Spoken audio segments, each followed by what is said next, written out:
Hey everyone, I'm Lydia with Solano Resource Conservation District. And today we're going to continue talking about the 3 R's: reduce, reuse, and recycle. And here I'm going to show you a compost pile. Our food scraps from our kitchen, instead of going in the trash, can go in this compost pile.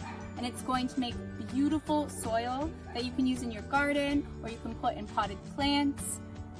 And it's diverting your waste. It's moving your food scraps, your food waste, putting it back into the earth to make soil instead of putting it in the landfill.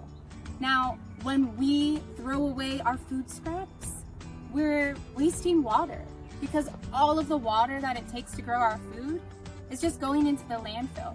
So we can save money, we can reduce food waste and water waste by composting. So I want to show you some steps of how to compost. You can keep your food scraps in a container like this in your kitchen, and I want to remind you all what can and can't go in the compost. So we're only looking to put in food scraps like veggies and coffee grounds.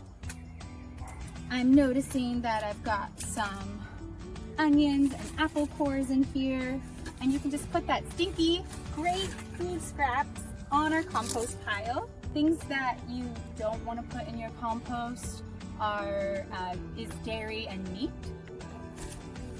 So what I'm doing here is I am turning my compost pile.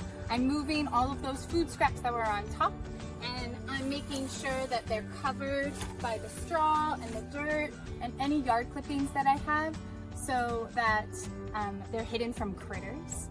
So by composting, it helps reduce food waste, reduce water waste, and make beautiful, rich soil that you can use in your garden or you can use in your potted plants.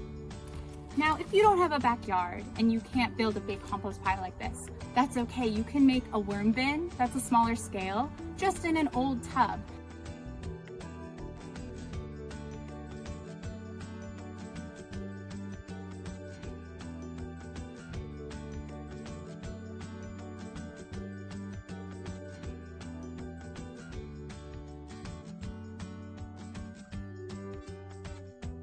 I'm Lydia with Solano Resource Conservation District, and I'm really excited to hear about ways that you can reduce your waste, whether it's your food waste, conserving water, or reusing materials around your house.